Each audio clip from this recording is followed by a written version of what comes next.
La veritat és que quan entres en un lloc d'aquestes característiques, amb l'antiguitat, la història, el que representa,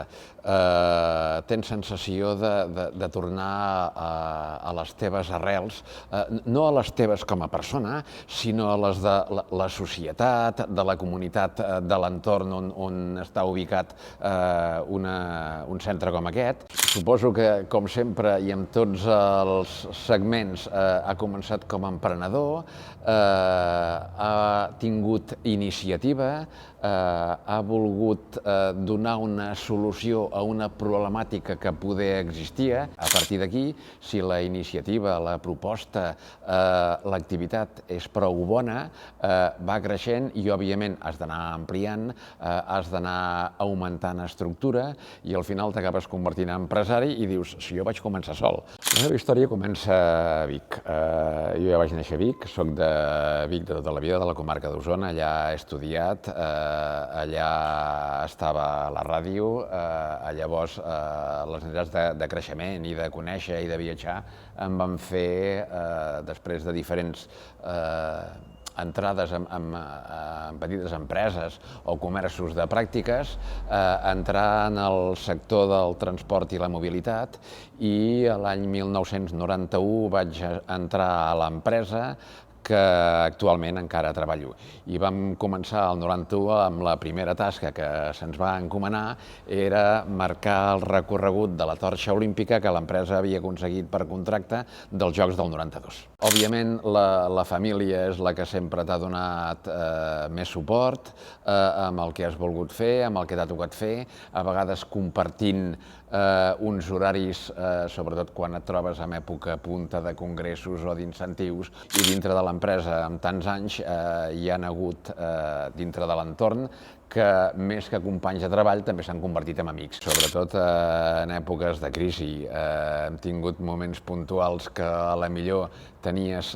tot enganxat amb pinces perquè un dia complicadíssim, que hi havia molts creuers al port, hi havia molts congressos, moltes escoles, entitats que feien les sortides. El vol de la TUA que venia dels Estats Units et diuen que arriba amb una hora i mitja de retard i allà hi havia 5 busos previstos. Clar, o bé dius, bueno, escolti, no és el meu problema i deixem 250 persones tirades, o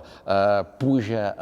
l'adrenalina, comences a reestructurar i després quan veus que entre tots hi ha hagut capacitat de reorganitzar un altre cop, també són moments de satisfacció que dius, bueno, ens n'hem donat de sortir. Quan em vaig casar, quan vaig tinguer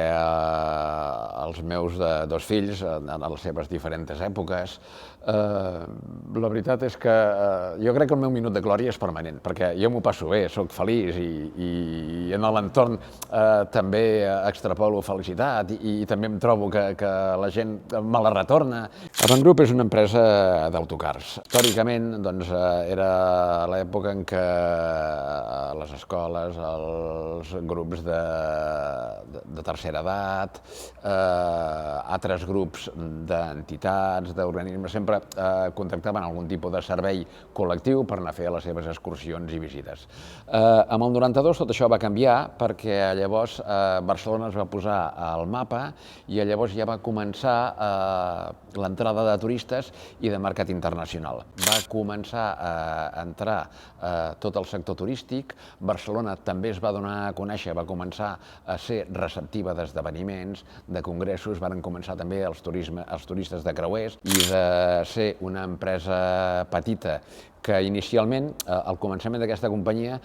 és de 2 empreses familiars, una ubicada al Vallès, Autocars Verdet, i Autocars Canals, que era a Barcelona i que feia molts centres educatius i moltes empreses de Barcelona. Amb aquest creixement de la demanda, el 2002,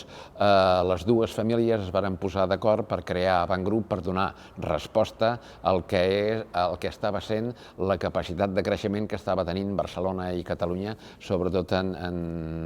tot tipus de turista, ja sigui de vacacional o ja sigui de negocis o ja sigui d'oci. És complicat perquè nosaltres vam ser el primer sector que es va paralitzar quan varen confinar, per tant es va acabar la mobilitat i es va acabar tot, i ara estem en un procés que avancem un pas i en fem 2 enrere. Hi ha una certa permissibilitat de mobilitat, doncs la gent demana perquè té ganes de sortir, hi ha grups, hi ha entitats hi ha activitats doncs, que demanden mobilitat, torna a repuntar